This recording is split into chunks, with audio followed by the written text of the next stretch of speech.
Talk about movies with you. Talk about movies with you.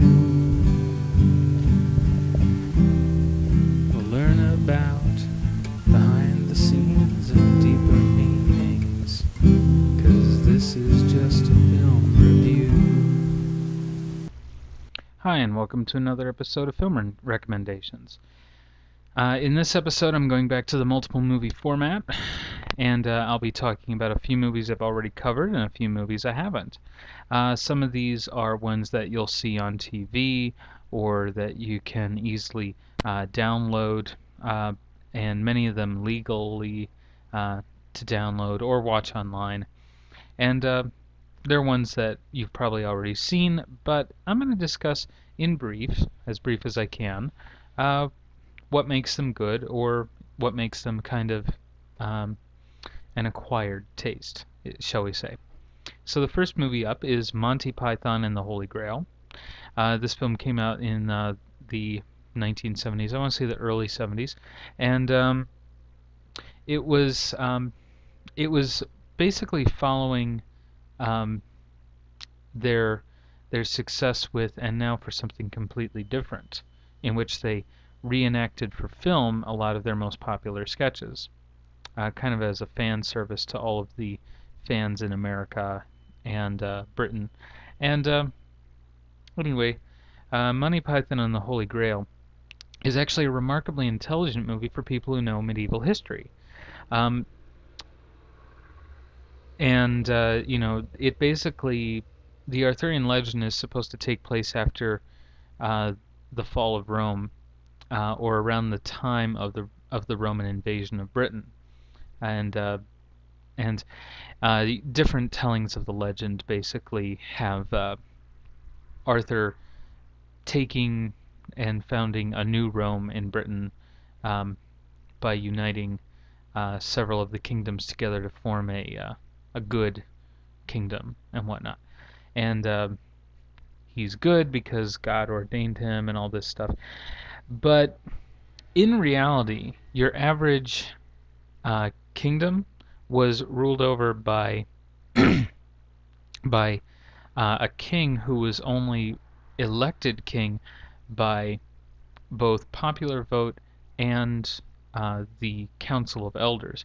And basically, he would simply decide what issues to address. He would handle meetings of the Council of Elders, which would take place in the mead hall in the village, and then he would break tie votes. He would, if there was an issue to be brought to the floor, he would say, "Okay, we recognize such and such." And basically, he was like the consul of the Senate, or the prime minister, or whatnot, of the Senate, basically, administrating over it. And of course, because this was just over a village or a town, there was no uh, political party. But what ended up happening was the king would have to give up his throne after a set term, depending on what the town felt was appropriate. And so some would have it after a year, some would have it after, say, every month or so. So every lunar cycle, they would give up to another person and offer it up for election, or have it on a rotation between the town's patriarchs. But of course, as with all good things, as with Rome, there was someone along the lines who decided not to give up things, and decided that the accumulated wealth and food and everything belonged to that person. And when they started building fortifications and keeps, he started, having a dwelling in the keep, and so it just eventually progressed. They don't have this documented, but it's a pretty natural course of events that once someone is elected and given power, that that he might keep the council of elders on as advisors, but basically say, well, I'm the one who is making the decisions after a certain point, and have it moved that that let's say the person is elected king so many years in a row that he just says, well, why don't I just become the de facto king? And then he says, well, I want my son to be king because I've raised him to be a good king. And so that's kind of how um, lords and the feudal system came about. And then it kind of became a mafia kind of situation. So the mafia, not invented in Italy as it turns out, but invented in medieval Europe in general, with the fall of the anarcho-syndicalist commune and the rise of the king and the serf. Totally off topic from the movie, though. Uh, but what Dennis's character in the movie talks about in terms of the violence inherent in the system and the exploitation of the workers, this is actually all very true and poignant to the realities of medieval life. So aside from all of this, I'm sorry, my nose itches. Aside from all of this, we have a funny, absurd storyline with all kinds of bizarre things happening in the background. And little bits that take place with the different characters. The DVD comes with all these amazing extras that I don't believe that they would put so much on there on like the most basic DVD, but it's on there, and as it is, the movie itself is rich with all these little details that you just have to go looking for. Anyway, so I would recommend you watch Monty Python and the Holy Grail. The ending is totally bizarre. They weren't quite sure how they were going to end it, according to the commentary, as I recall. So they just decided to have an ending where basically they were shut down, and so it was really just a strange kind of thing to set up, but it worked as a movie. I almost wish that they had ended up resolving the storyline, but in typical Monty Python, they kind of break the fourth wall. Anyway, next movie is Monty Python's The Life of Brian. Now, this movie is, again, not a new movie. It came out in the late 70s, early 80s. I believe it was the early 80s. And it received a lot of media attention from on behalf of the Christian right, who protested it because Brian's story parallels the life of Jesus. And really what it was trying to say was and what the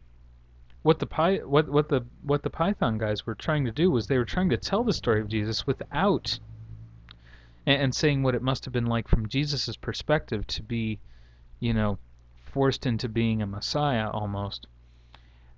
But they decided to take it in a different direction. What they actually do is they do say that in a lot of ways that Jesus was there, he was real, he was a wise person.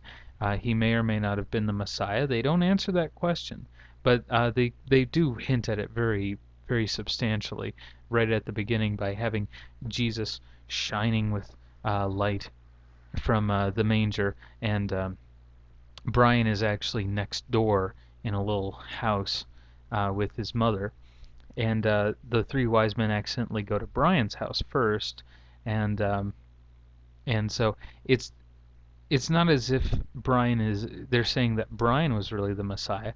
They're just saying that life in the times of Rome was weird and tough, and that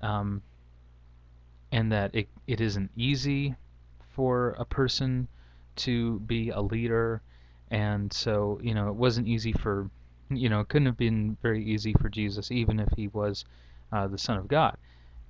He still would have had a lot of problems to deal with, and according to the Apocrypha, the Book of Mary, Um, Jesus actually did, and that's Mary, the mother of God, um, eh, which is considered uh, non-canon to the Bible, but is still considered, sacred text by the Catholic Church. Uh, According to that story, Jesus had a very awkward childhood where people were afraid of him. Um, I forget, but I think at one point, um, he and his friend were playing, and for some reason, the child ended up dying, and Jesus brought the kid back to life, and people were terrified of that. And at one point, he was making little clay birds and then touching them and bringing them to life, which is kind of a terrifying image if you think about it. So, in the life of Brian, they kind of answered these questions of what life was like and some of the absurdities of Jewish ritual and custom at the time, and as well as some of the ridiculousness of Rome and the Roman Empire, and some of the strangeness surrounding that, as well as some of the strangeness just surrounding our modern life, where Brian is treated to an impromptu Latin lesson while he's writing anti-Roman graffiti on a wall. So it's really just an odd kind of point to the story, but at the same time it's humorous and absurd, which if you appreciate the Python's sense of humor, you'll get it. But, as I said, the Christian right came out really against the movie because it it paralleled the story of Jesus, and so they said, oh well, they're trying to say that Jesus wasn't God, and really it's exactly the opposite.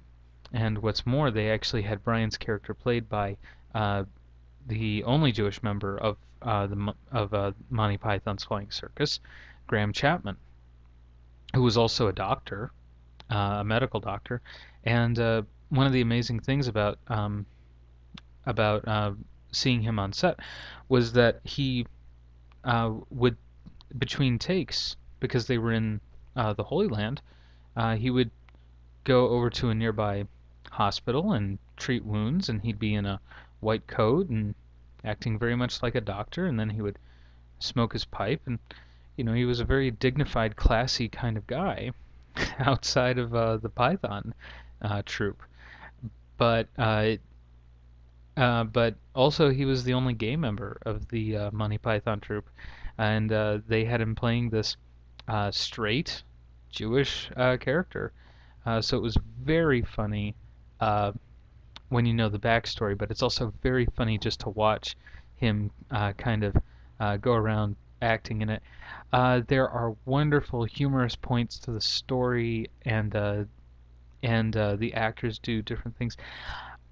I and you can't help feeling sorry for Brian in the end, especially when people think he's a messiah. And the fact was that there were a lot of false messiahs running around at the time. So Brian gets the chance to kind of get a taste of that, and then he ends up getting captured by the Romans and crucified, which is where a lot of the controversy came from.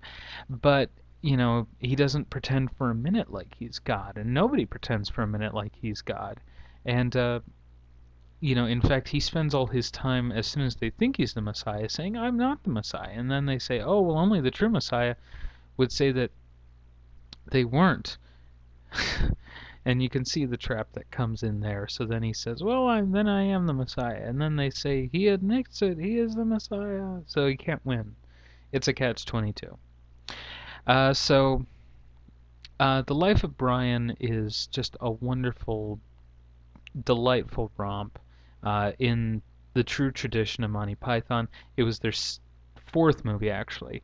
You had, and now for something completely different than Monty Python and the Holy Grail, and then Monty Python's The Life of Brian, and then finally the last film, um, Monty Python, The Meaning of Life. And some also consider Yellowbeard to be a Monty Python movie because it does feature some Monty Python members, particularly Graham Chapman. But that's neither here nor there. And there are other movies featuring the different members of Monty Python in different ratios, but it's not really important to discuss. The Life of Brian is an excellent movie, and the ending, even though it's very sad, has a very upbeat point to it that will have you feeling better about yourself if you're ever in a bad situation. And so, in that way, it is a very restorative, spiritually healing film that doesn't detract for 1 minute in anyone's faith about Jesus or God or anything. So you don't have to feel like it'll somehow taint your soul or stain it in any way. Next is The Breakfast Club. Now, almost everyone I know has seen this movie. But The Breakfast Club was interesting because it was one of the Brat Pack movies, and it was also one of the last Brat Pack movies made. I'm trying to think of who all it stars. It stars Judd Nelson, Anthony Michael Hall, Emilio Estevez, Ali Sheedy, and I can't remember that other actress's name. It's on the tip of my brain. I'll probably think of it later. Anyway, it's the story of 6 high school kids in uh, in suburban Chicago, and it was actually filmed in multiple high schools to give it the sense that it was this immense institution. Anyway, um, and they're in Saturday detention for different reasons. Um, I don't think they ever. No, wait, I remember now.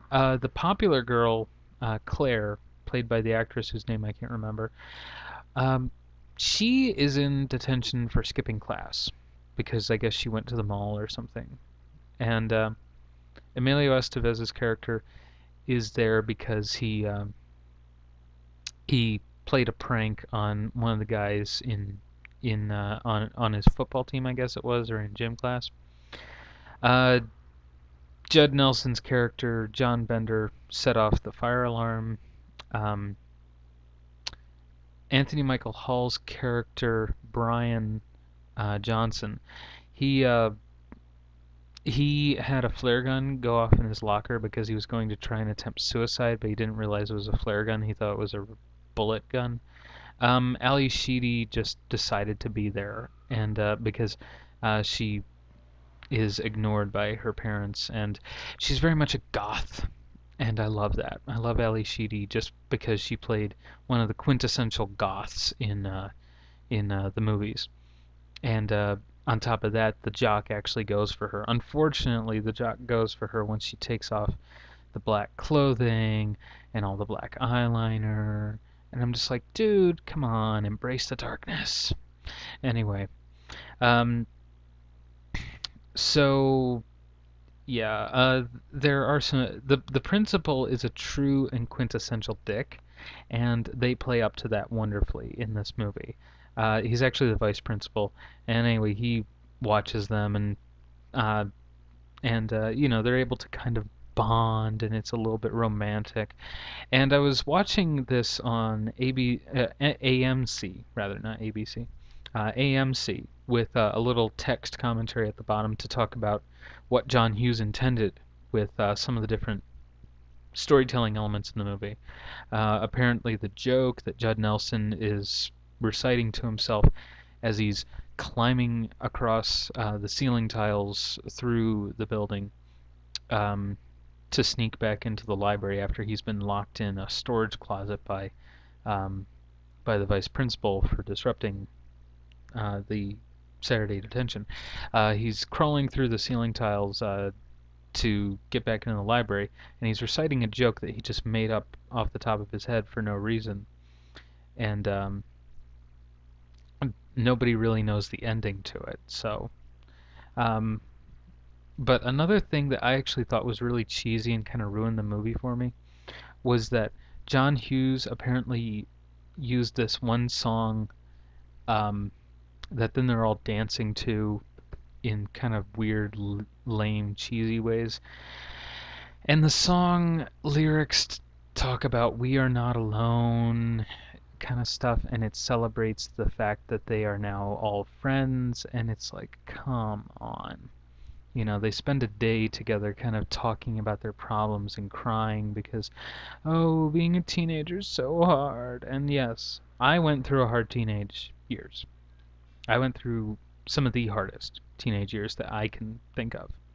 I lost two members of my family to illness and death.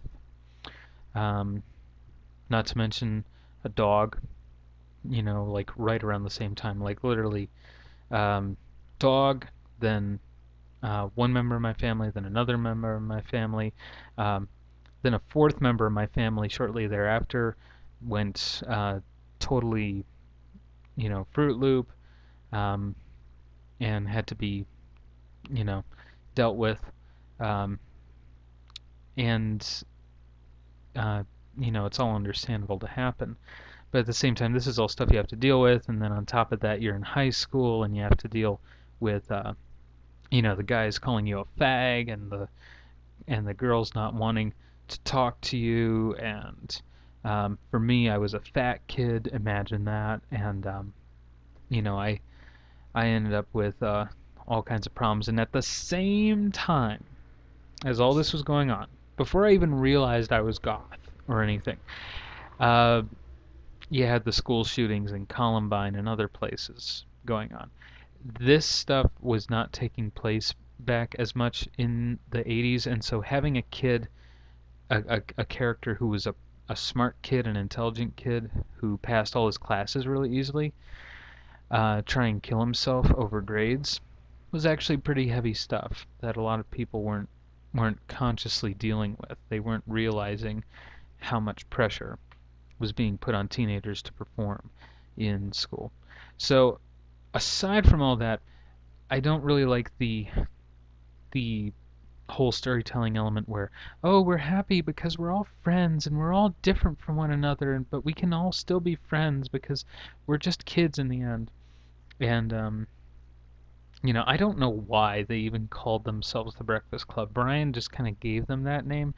And the fact is that the Breakfast Club was the name of a band starting back in the 70s that is actually a very good band, I think. And they had a few hits in the late 80s. But they have nothing to do with one another, apparently. And I don't know where they came up with the term, the Breakfast Club, unless it's maybe that they all met that morning around breakfast time. So, who knows? But The Breakfast Club, directed by John Hughes, who directed all these other great movies that a lot of people like, Pretty in Pink, 16 Candles, and then went on to direct movies like Baby's Day Out, which and a bunch of other movies that, if you look on Red Letter Media's review of Baby's Day Out, is one of the worst movies ever made. Aside from all that, The Breakfast Club is like really an excellent movie. It has a lot of funny stuff to it, a lot of cheesy stuff to it, but it's kind of campy. So moving on. The next movie is The Shawshank Redemption.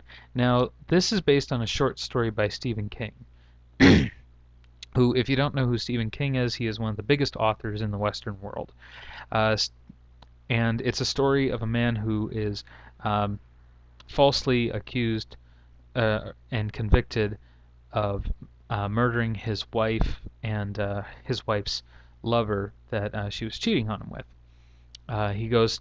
That's really only the precursor to the story, because the bulk of the story takes place in Shawshank Prison in Maine, where the story takes place. He makes friends there.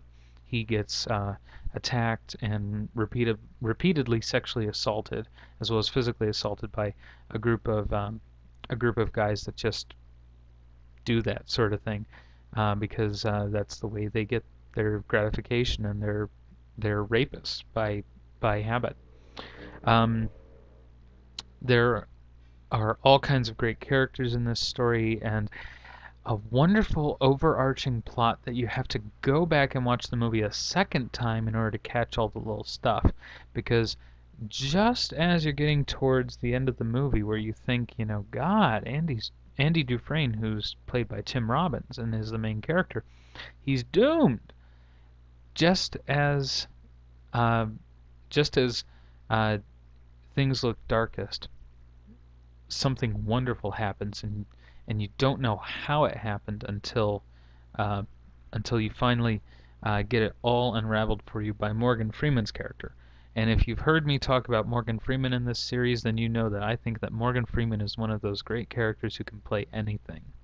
And in this movie, he plays a character who could easily have been played by a white man and, or an actor of any race.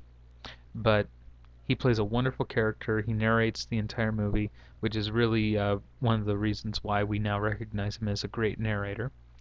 Um, so he plays an excellent part in this movie. Um, so many good actors in this movie, so well made. The behind the scenes stuff that you hear about this movie is amazing. The actual story that it's based on is evidently quite terrible and depressing and horrific. So uh, you may want to read that just to give it some perspective that they changed the story in some ways in order to make it a lot better. So, The Shawshank Redemption, a movie that everyone has probably seen a dozen times or so, but is still a good movie that I recommend. Next is the Sixth Sense. I was going to say The Breakfast Club for some reason, but The Sixth Sense. This movie stars Bruce Willis as a child psychologist who helps Haley Joel Osment from his trouble of seeing ghosts. And I won't reveal any of the plot twists for you, even though you probably already know the big plot twist. This movie was directed by M. Night Shyamalan and was one of his first big blockbuster movies. It takes place in the city of Baltimore, where he was born and raised. It's an excellent movie with some wonderful acting and is incredibly creepy. This is where Shyamalan got his reputation as a filmmaker, as a master of suspense and horror, and I still think it holds up as a wonderful piece of film. I watched Unbreakable, which was the movie he made shortly after, and didn't much care for it. I thought it was really not a very good movie at all. By contrast, I did watch the movie The Village when it first came out, and I thought it was incredibly creepy and suspenseful. So Shyamalan has his hits and his misses.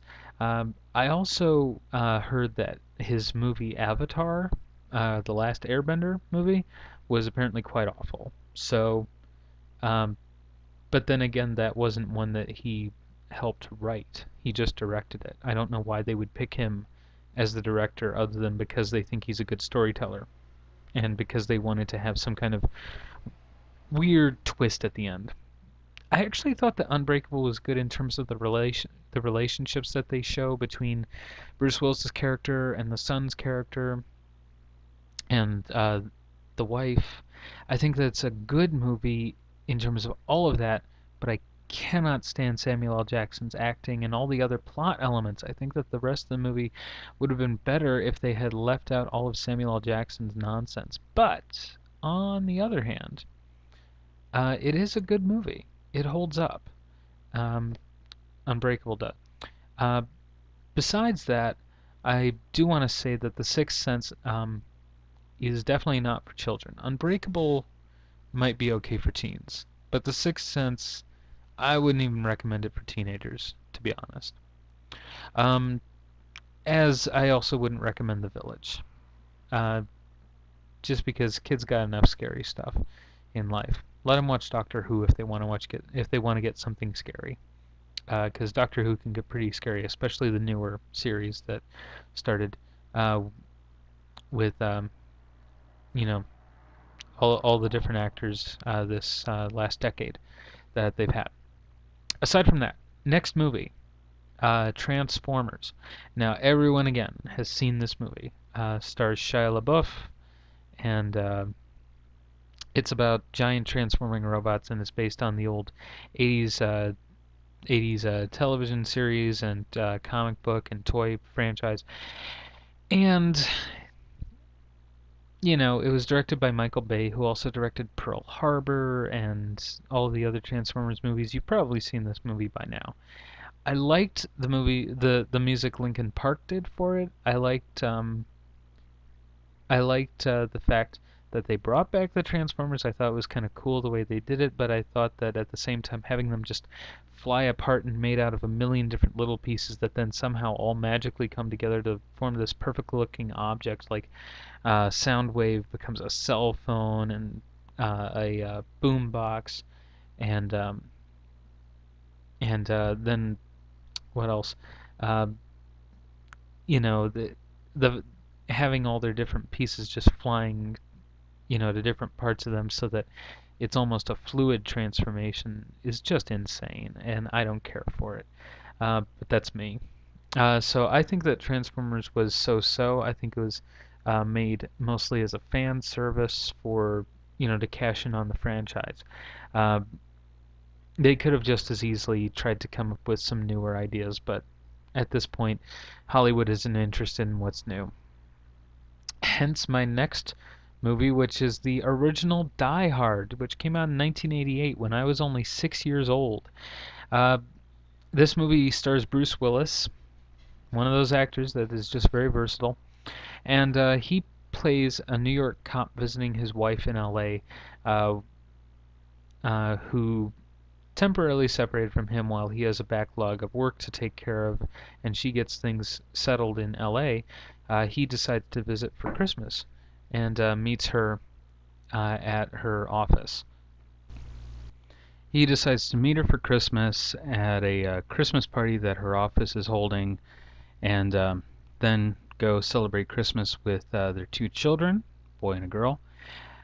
And anyway, so while he's at the office, kind of getting settled in after they have a fight, and she gets dragged away for an office ceremony to kind of congratulate them on a good performance for the new year or something.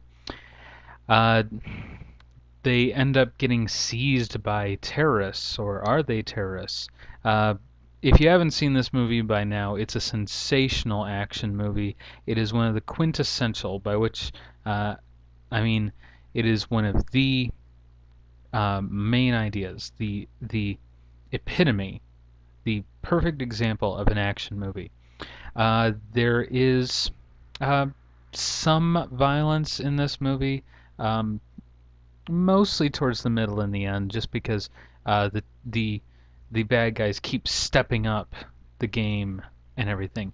The main villain is played by the very competent British actor Alan Rickman, who I think should be knighted for his excellent portrayals of different parts.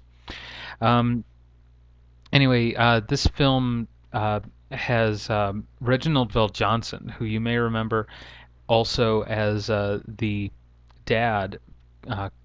What is his name? Carl Winslow on Family Matters. The Urkel show. Anyway, so this particular movie had him in it in one of his earliest roles.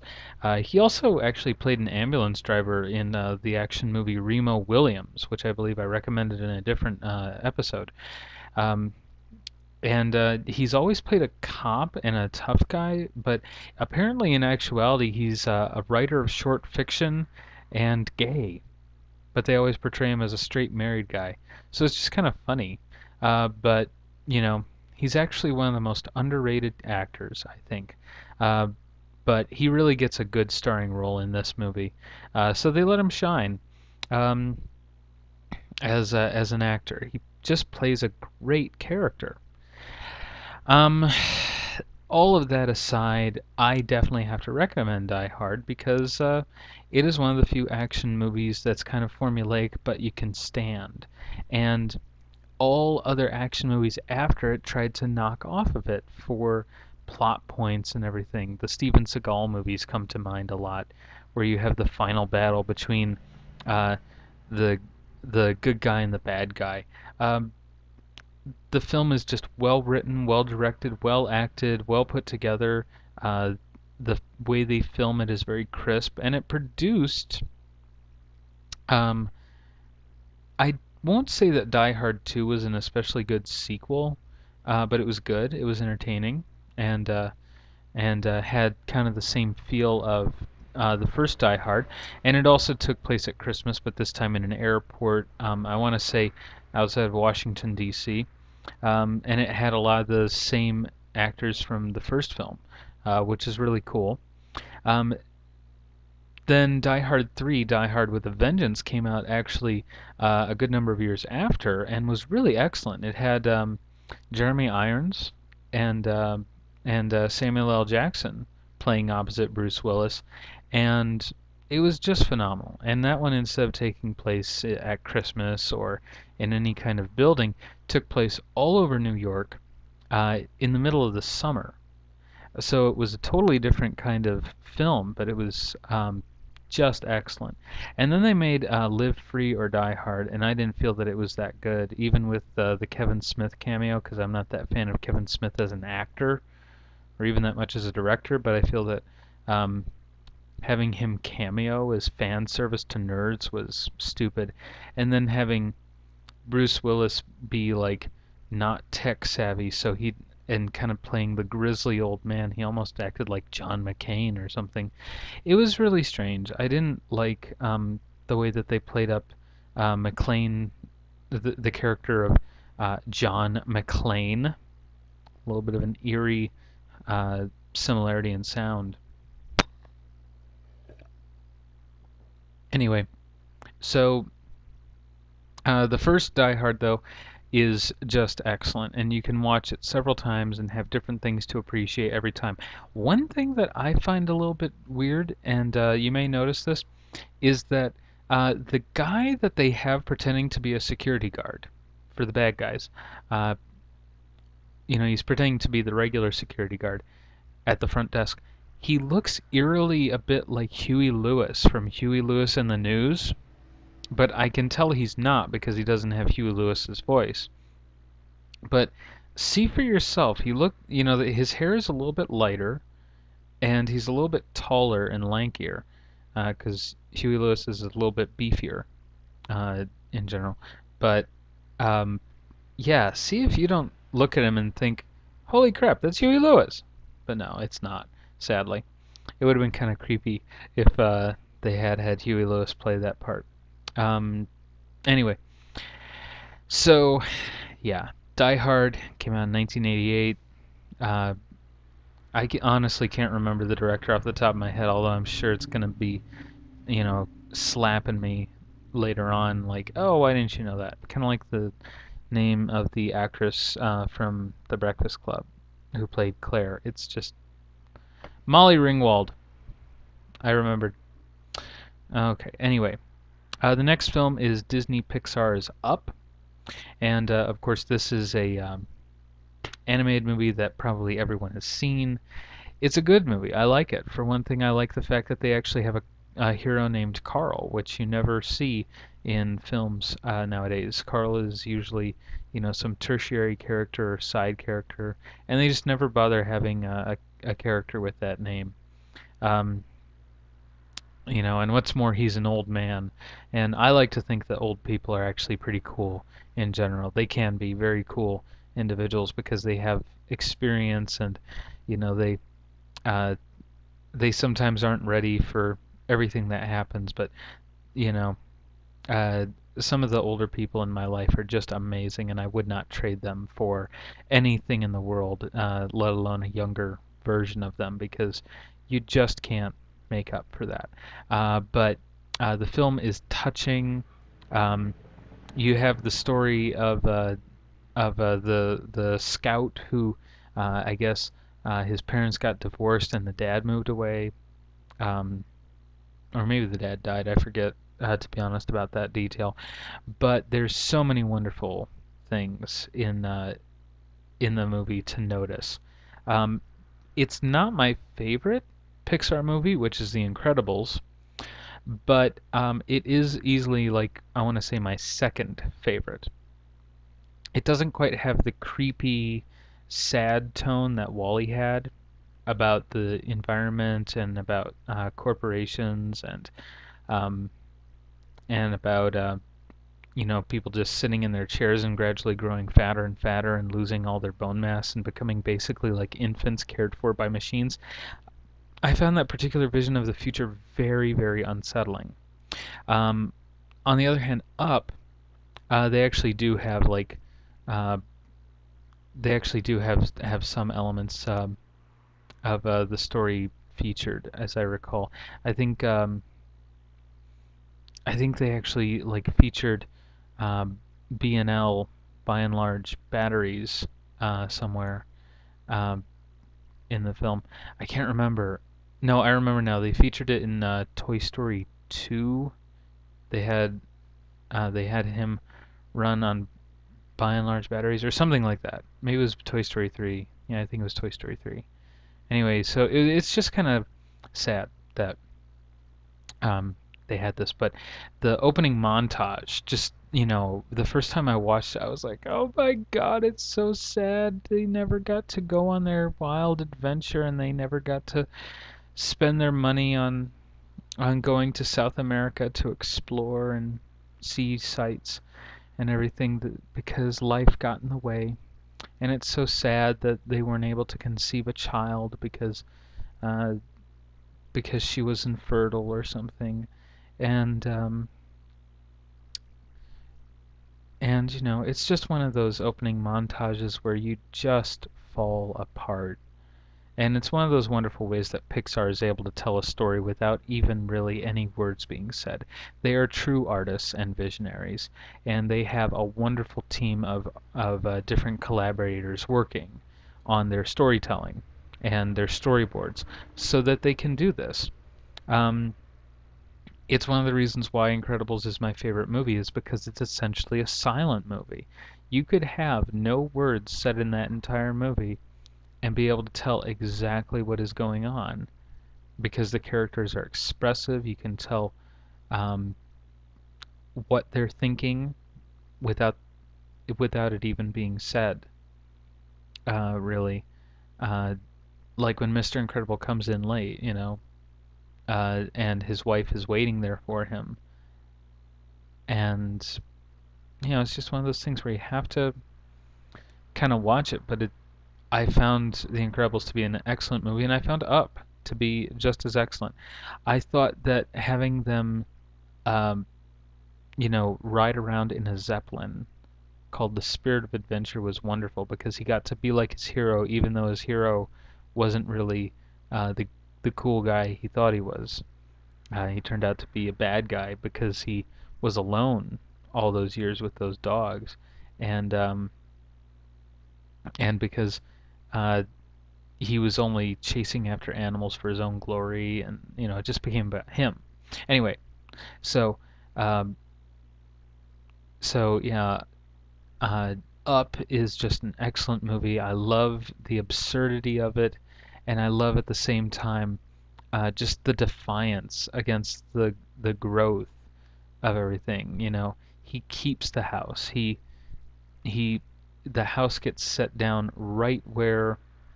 uh, right where he wanted it and everything, and it's just an amazing feature. And okay, so next is Wally, which is also by Pixar, and Wall-E is incredibly depressing, and that's because it starts out in this horrifically dark tone, and you don't even realize it until you're well into the middle of the movie. Um, or really, I want to say into like only a few minutes of the movie. Um, at first, you don't quite know what it's about. It seems to be just about this robot gathering up trash and stacking it in cubes, and then you look and the stack is as tall as a skyscraper, and you just keep watching, and you realize that it's Earth and it's just been completely polluted, and there's no more water in the seas. There are just ships lying there as if they were toys left in the bathtub that drained. And it's just an amazingly depressing film right from the get-go. And uh, and you go on this wild adventure where basically Wally tries to save humanity who have since left Earth. And it's actually remarkably similar to a film or a radio play done for Red Dwarf called oh what is it? Um, Better Than Life, or maybe it's Infinity Welcomes Careful Drivers. Um, I actually think it's I actually think that it's in Infinity Welcomes Careful Drivers, yeah, because in that one um, they experience a time warp uh, where Lister ends up uh, Lister dies, and they end up taking him to a backwards universe where then um, he goes back and back and back from being an old man, from his funeral. He comes back to life, and then uh, they grab him about the age that he would be um, back in their own reality, so they bring him back to life. I remember now. He goes through, I think it's a wormhole, and he crash lands on Earth, which they settle humanity settled like every planet in the system, and then they needed someplace to dump all their garbage, so they used Earth, and it ended up becoming just this completely toxic environment with like um, really nasty oily rain and mountains of uh, glass bottles and gigantic intelligent cockroaches that took over and everything because only they could survive that, and it was just horrific to watch. And he ended up spending most of his life there until he was an old man, and so then uh, after he died, they took him to an alternate universe where time was flowing backwards, um, and so he was able to uh, regain his youth that way, and it was just kind of a cool little ending to the story. But the point about the turning Earth into a garbage dump was incredibly depressing, and anyway, so um, I felt that Wally was equally as depressing for that same reason, just because imagining the whole world just covered in garbage and all the seas being dried away, and I hope that that none of my children and none of my children's children and none of your children or your children's children ever see that day come, that we're able to keep this planet in livable shape and better shape even than it is now, to where it's habitable. But Wally has wonderful special effects and storylines and characters, and of course the best ending of all. They save the planet and bring it green again, and all of the animals that supposedly died off come back and are able to thrive, and they're able to bring the planet back to habitability. And Wally and Eve, because they're robots, just keep carrying on through the generations. And uh, Wally is just an amazing character. Just they built Wally right because they made him solar powered, and um, they had him uh, solar powered, and he just did his job. But he was intelligent and creative enough. He had that spark somewhere along the line that he knew that if a part of him broke, he could replace it, so he could keep going, and he could um, and he would just keep doing his job, compacting the trash and stacking it so that the planet would get cleaner. But of course, it was depressing because the president of By and Large comes on, the CEO, and says, "Oh, the planet has become too toxic. You can't even breathe anymore. It's off limits. Don't come back or anything." So it's a depressing movie in all that ways, and it's a good message that, one, we have to scale back consumerism, two, we have to push forward environmentalism, and three, we have to push back corporations from just doing whatever they want. We can't let them take over society, you know? So Wally has all these heavy messages that are very depressing to someone like me, but at the same time really help you get a sense of context. So moving on, because I've rambled on that movie so much now, as well as Up. And you gotta move on. The next movie is Time Bandits. Now, I have definitely talked about this movie before, so I won't even bother with it. Just go watch the Time Bandits review. Uh, I would much rather do movies that I haven't covered at this point. Um, so the next movie is The Muppet Movie. I have a whole little list here. That's why I went to Time Bandits, but forget about it. The Muppet Movie, of course, is a classic movie from like the 1970s, I want to say late 1970s.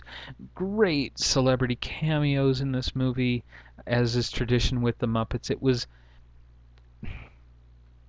kind of after the Muppet Show uh, got done in and was no longer going to happen, and Sesame Street was not quite happening yet. They decided to make a Muppet movie where they kind of uh, would talk about how all the Muppets got together, and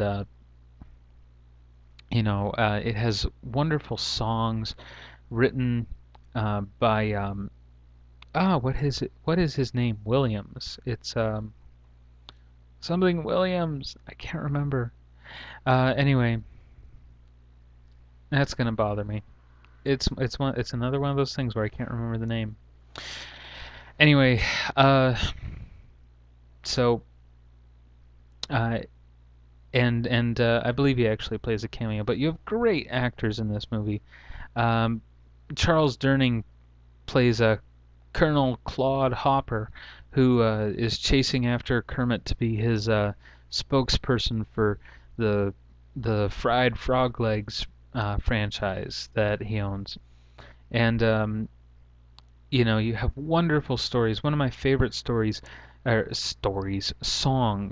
You have wonderful songs, and one of the best songs from the movie, among all the good ones, you have "Moving Right Along," which is a great song. You have "The Rainbow Connection," which is, of course, one of those sweet ones that has lasted all this time. But my favorite one, my absolute favorite one, is done by the Electric Mayhem, and it's called "Can You Picture That?" And it's this wonderful, brilliant bit of rock that is just about all this crazy stuff that you would never imagine happening, but you have to kind of, you know, you have to kind of imagine it. And you have great lines in the movie that kind of play to an adult sense of humor. So you can watch the movie over and over again from childhood to adulthood, and you'll find something new to appreciate it in almost every scene. And I remember I first watched it and I was like, I don't remember ever seeing this. This is so cool. Because when I grew up, I watched The Great Muppet Caper and The Muppets Take Manhattan, and that was what I remember. And I remember only a little while ago I was watching the Great Muppet Caper, and I had forgotten so much about the movie because the movie itself was kind of contrived and didn't make uh, too much sense. And Charles Grodin is a bad singer. He actually sings in that movie. It's really cheesy, but it was the '80s. We were into it. We loved the Muppets, and I loved the Muppets. Um, and when I was a kid, I for some reason I really liked the Great Muppet Caper. I don't know what was with me, but it was what I was into. I had weird tastes as a kid, but it's cool. I can appreciate who I was as a kid, um, because that's part of who I am now, right? We're all just who we were as kids grown up. And if we forget those people, uh, then we start to lose track of who we really are. So the Muppet Movie, I remember I watched, gotta be when I was like 9 or 10, I forget. But it's great. It's an awesome movie with wonderful scenes, wonderful actors, wonderful everything, and there are so many things to love about it. And you'll see so many of your favorite characters that you probably forgot about, like Sweetums, the big hairy monster guy. And if you like the Muppet Movie, I can also recommend a little made-for-TV movie fairy tale that they made called Hey Cinderella. That was kind of a precursor to the Muppet Show, a little vehicle for the various Muppet characters, and it features Kermit as a character, as I recall. Um, and it's just an awesome, cheesy little movie, and you can check it out for yourself. Um, so then the last movie I will recommend is The Sword in the Stone. And I recommend The Sword in the Stone because it was actually one of my favorite movies as a kid growing up, especially when I was very little. It's done in the old school Disney style. It has a very weird sense of humor. Like, at one point, Arthur, known as the Wart, gets, and it's based on the story The Once and Future King, the novel, which is a really good book if you ever have a chance to read it. Um, anyway, The Sword in the Stone has a point where the Wart, Arthur, gets turned into a squirrel by Merlin so that he can teach him a lesson about stuff, and Merlin gets turned into a squirrel too, so they can learn about uh, that kind of existence. And another squirrel, a girl squirrel, chases after him and starts, rubbing up against him and trying to get him hot under the collar. And he's a little boy and a squirrel, and so it's like weird because you have anthropomorphized animals getting frisky, and um, yeah, that's kind of weird on a lot of levels, but then make it a little boy getting frisky with a squirrel, and it just enters into a whole other weird area, and the squirrel actually more wanting to get frisky with the little boy. Yeah, it's a whole weird area. Aside from that, uh, you have some great songs. It's great entertainment for kids, but I would recommend it for older kids. Let's say school age and up, 6 or 7. They might consider it baby entertainment, but I actually really think it's a cool cartoon for kids that age.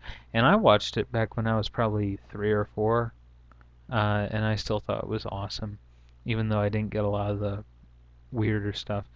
Anyway, so yeah, The Sword in the Stone, old school Disney, very cool, very classic. Um, I think you'll enjoy it. I know most people have. It's not exactly a new movie. Really, none of these movies are new movies, and almost everyone has seen them. But again, I do not do these for you. I hope you enjoy them. I hope you get something out of them. But mostly it's me ranting into a camera for long periods of time and making my roommates wonder what the heck I'm doing in here. So I do hope that if you haven't seen these movies, you take them as, hey, all right, cool. I'm going to check those out now. I haven't seen those, or I haven't seen that in forever. I forgot I liked all that stuff about it. I'm going to go check it out now. Do it. Old movies are good. You don't have to see new movies. Checking out the old stuff is always good. I was like, wait, they remade True Grit? Why would you do that? And then I watched it and I was like, okay, True Grit's good. And I know a lot of people, a lot of guys especially, we appreciate older movies because they are classics. And I appreciate new movies when they're original, like Corpse Bride, Nightmare Before Christmas, just in the whole Tim Burton realm. But I also appreciate really original stories like The Incredibles, where it plays a little bit on the old school style and uh, and stuff. I like Pixar because so many of their stories are original. Um, for that very reason, it doesn't just try and play on a franchise. Disney and oh God, Warner Brothers, 20th Century Fox, all of these other studios, you know, Universal, all of them just try and do that. And you have great directors and writers like Christopher Nolan creating a Batman that's based on a comic book but still like nothing anybody has ever seen. And you have him make films like Inception that is brilliant. And you have Guillermo del Toro creating a whole new vision of Hellboy for his movies, and creating Pan's Labyrinth, which even though I didn't like it, even though I really didn't like it, I still thought was very well made and very interestingly written for a piece, for an individual film. I thought it was great. And you have Tim Burton taking Alice in Wonderland in a whole new direction. I don't like that Disney tried to cash in on the Alice in Wonderland franchise, but at the same time, I'm okay with it because Tim Burton took it in a different direction. I like that Tim Burton made Coraline, but had it go in a different direction from uh, from how any other studio would have made it. He left it very true to the book and let it be scary and everything, and chose great voice actors and chose great designers to make everything. I don't like that it was based on a book. I don't like basing everything off of books and stories and other things that have already come along where people have conceived of it. If you're going to make a movie, try and make it original, like Christopher Nolan did with Inception, or like Guillermo del Toro made with Pan's Labyrinth. And these other original films that they come out with. I'm okay with stuff being based on true stories, because then at least you're doing something that is real, and then you can say nonfiction, based on a true story.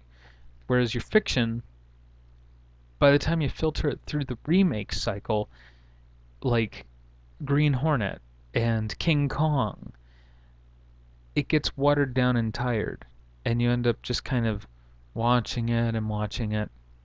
Lord of the Rings, I'll give a pass because they did an excellent job adapting it to film.